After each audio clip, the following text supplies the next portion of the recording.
अच्छा, तो ये आप लोग का आज लास्ट एक्सरसाइज है 1.6 और ये खत्म हो जाएगा बहुत जल्दी। बहुत आसान सा चैप्टर है, बस खाली ये जो फार्मूला हमने लिख दिया है इसको आप लोग समझ लीजिए और आप लोग का ये एक्सरसाइज खत्म हो जाएगा। चलिए देख लेते हैं। सबसे पहले लिखा हुआ है कि a into A into A into A बहुत बार अनलिमिटेड टाइम लिखा, मतलब n टाइम्स लिखा है। अगर कोई भी नंबर मल्टीप्लाई में है तो उसको a के पावर n में लिख सकते हैं। कहने का मतलब ये है कि जैसे मान लीजिए 2 इंटू टू इंटू टू 4 बार लिखा है तो इसको हम लोग 2 के पावर 4 लिख सकते हैं। अगर यही 3 बार लिखा होता तो हम लोग इसको 2 के पावर 3 लिखते। अच्छा, इसमें ये आप लोगों को बताना भूल गया कि इसको जो नीचे लिखा हुआ है इसको बेस बोलते हैं और ये जो ऊपर लिखा हुआ है इसको पावर बोलते हैं, एक्सपोनेंट बोलते हैं। ठीक है, पावर या एक्सपोनेंट बोलते हैं। ठीक है, एक और चीज इसको बोला जाता है, भूल गया मुझे। अच्छा चलिए, इतना बस खास याद रखिएगा कि नीचे वाला जो होता है वो बेस होता है और जो ऊपर वाला होता है वो पावर या एक्सपोनेंट बोला जाता है। ठीक है ना, तो ये आप लोग समझ गए पहला वाला। अच्छा, अब ये दूसरा है, किसी भी नंबर के पावर 0 होगा उसका वैल्यू 1 होता है। किसी भी नंबर के पावर, मान लीजिए 100 के पावर ही 0 है तो 1 होगा।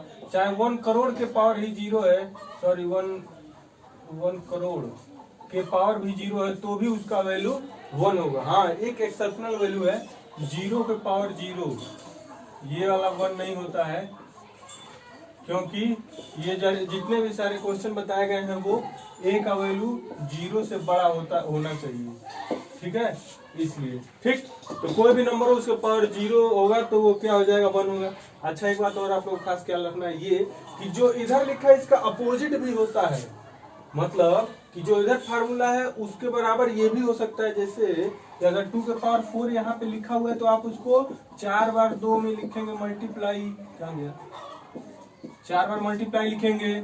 और मान लीजिए अगर कहा गया ये 0 वाला, हाँ, तो अगर 1 लिखा हुआ है तो उसको आप किसी भी नंबर के पावर 0 लिख सकते हैं। 5 के पावर 0, 1 के पावर 0, सॉरी 2 के पावर 0 और 3 के पावर 0, किसी भी नंबर के पावर 0 लिख सकते हैं, यानी उसका अपोजिट भी होगा। ठीक है, अब तीसरा देख लेते हैं। तीसरा है a के पावर -1 इज इक्वल टू क्या हो जाएगा, 1/a हो जाएगा। a के पावर -1 1/a के बराबर होता है, यानी कि मान लीजिए अगर 2 के पावर -1 लिखा हुआ है तो इसको 1/2 लिखा जाएगा। ठीक, इसका उल्टा भी होगा, यानी 1/2 लिखा रहेगा तो उसको 2 के पावर -1 आप लोग लिख सकते हैं। ठीक है, मान लीजिए 6 के पावर -1 लिखा हुआ है तो इसको क्या लिखेंगे, 1/6। माइनस जहां भी देखेंगे तो समझ जाएंगे क्या है, उसको डिनोमिनेटर में लिखना है। माइनस देखेंगे तो क्या समझना है कि उसको डिनोमिनेटर में लिखना है। और चौथा क्या है, चौथा हमारा है a के पावर 1/n अगर लिखा हुआ है तो इसका मतलब वो अंडर रूट है, n के अंडर रूट है। कहने का मतलब है अगर मान लीजिए 5 के पावर 1/2 लिखा हुआ है यानी कि वो स्क्वायर रूट है। स्क्वायर रूट है 5 का, 2 मतलब स्क्वायर रूट होता है। अगर यही 1/3 होता तो 3 का रूट हो जाता ये।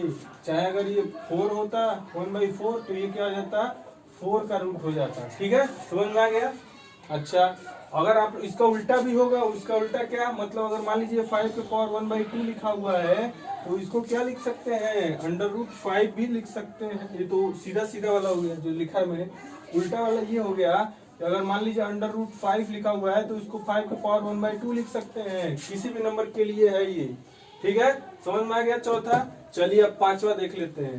अगर बेस सेम हो, यानी a के पावर m इंटू a के पावर n, अगर बेस सेम हो, देखिए बेस सेम है और पावर अलग अलग हो तो जो मल्टीप्लाई होता है तो पावर ऐड हो जाते हैं। जैसे कि मान लीजिए 2 के पावर 5 इंटू 2 के पावर 7 तो क्या हो जाएगा, इन दोनों पावर को जोड़ लेंगे, 5 + 7 क्या हो जाएगा, 12 हो जाएगा। ठीक है, समझ में आ गया। अच्छा, इसका उल्टा भी हो सकता है। इसका उल्टा क्या हो सकता है कि अगर मान लीजिए आपको 2 के पावर 12 को स्प्लिट करना है यानी 2 पार्ट्स में लिखना है तो आप चाहे कुछ भी लिख सकते हैं, 12 बस खाली आना चाहिए।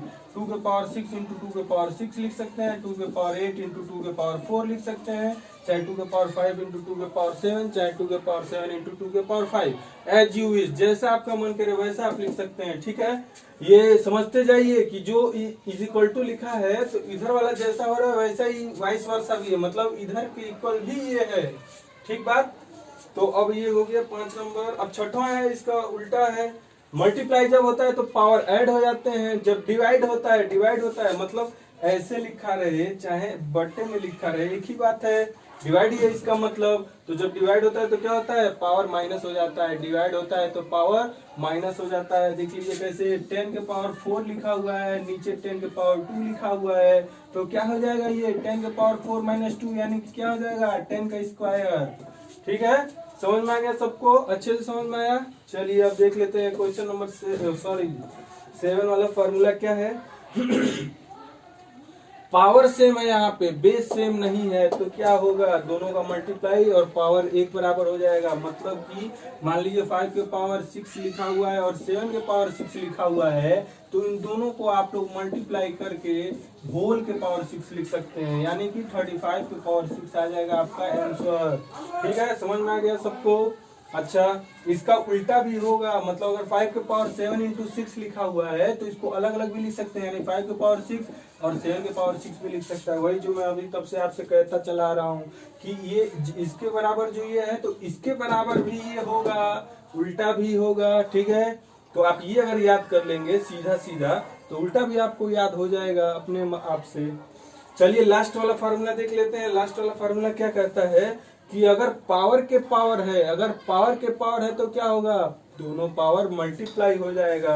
अगर पावर के पावर है तो दोनों पावर क्या हो जाएगा, मल्टीप्लाई हो जाएगा। एग्जांपल देख लेते हैं, मान लीजिए 2 के पावर 4 और उसके पावर 4 चाहे 5 ले लीजिए, तो क्या हो जाएगा, इन दोनों पावर का मल्टीप्लाई यानी 4 इंटू 5 क्या हो जाएगा 20, 2 के पावर 20, ये आपका आंसर आ गया। ठीक है, चलिए तो ये आपका एक्सरसाइज था, खत्म हो गया है। ये एक्सरसाइज आप लोग लगाइए। अच्छा गाइस, आप लोग को एक बात बताना चाहते हैं कि अभी तक जो मैंने एक्सरसाइज डाला है वो एक्सरसाइज 1.1 से लेकर ये 1.6 तक, इसमें मैंने भरपूर कोशिश किया है कि आपका आर डी शर्मा या आर एस अग्रवाल भी कवर हो जाए। जो कुछ भी छूट गया है वो आप पूछ सकते हैं, जो बच्चे आर डी शर्मा या आर एस अग्रवाल से पढ़ रहे हैं वो हमसे पूछ सकते हैं कोई भी क्वेश्चन। अच्छा, इसके बाद से जो है जो 2-3 एक्स्ट्रा टॉपिक है इसमें, जैसे कि रेशनलाइजेशन, इसमें एक स्पेशल टॉपिक है आर डी शर्मा बुक में दिया हुआ है, रेशनलाइजेशन है और अलजेब्रिक आइडेंटिटीज है। ये बहुत ही इम्पोर्टेंट है नंबर सिस्टम में, ये बहुत ही इम्पोर्टेंट है रेशनलाइजेशन और अलजेब्रिक आइडेंटिटीज। किसके एग्जाम पॉइंट ऑफ व्यू से, ये जो है आता है आपका कंपटीशन एग्जाम में, कभी भी कोई भी कॉम्पिटिटिव एग्जाम आपके बाद से कॉम्पिटिटिव एग्जाम देने जाएंगे आप तो उसमें ये पूछे जाते हैं, दोनों बहुत ही इंपॉर्टेंट है, रेशनलाइजेशन और अलजेब्रिक आइडेंटिटीज। तो जो कोई भी अगर पढ़ना चाहता है इसको, तो मैं एक अलग से वीडियो इसका डाल दूंगा, तो इसके लिए आप लोग गैस सपोर्ट करिए। अगर जिसको भी अगर 60 मेरे पास 60 अगर मैसेज आ जाता है कि हाँ डाल दीजिए इसका वीडियो अलग से, तो मैं डाल दूंगा, नहीं तो फिर आप लोग के ऊपर है। बस ये कहना चाहता हूँ, याद रखिए 60 लोग अगर कमेंट करके कह देंगे कि यस आप अलग से वीडियो बनाइए इन दोनों का भी, ये कंपटीशन एग्जाम में पूछा जाता है, जैसे कि एमयू में या बीएचयू में, चाहे कोई भी आप हायर लेवल पे भी जाएंगे तो 10th लेवल का जो भी एग्जाम होता है उसमें ये बहुत पूछे जाते हैं नंबर सिस्टम में, रेशनलाइजेशन और ये आपका अलजेब्रिक आइडेंटिटीज वाला। अलजेब्रिक आइडेंटिटीज मतलब जो x² + y² = होता है फार्मूला, वो सब वाला। ठीक है, यही कहना चाहते हैं आपसे। Okay, thank you.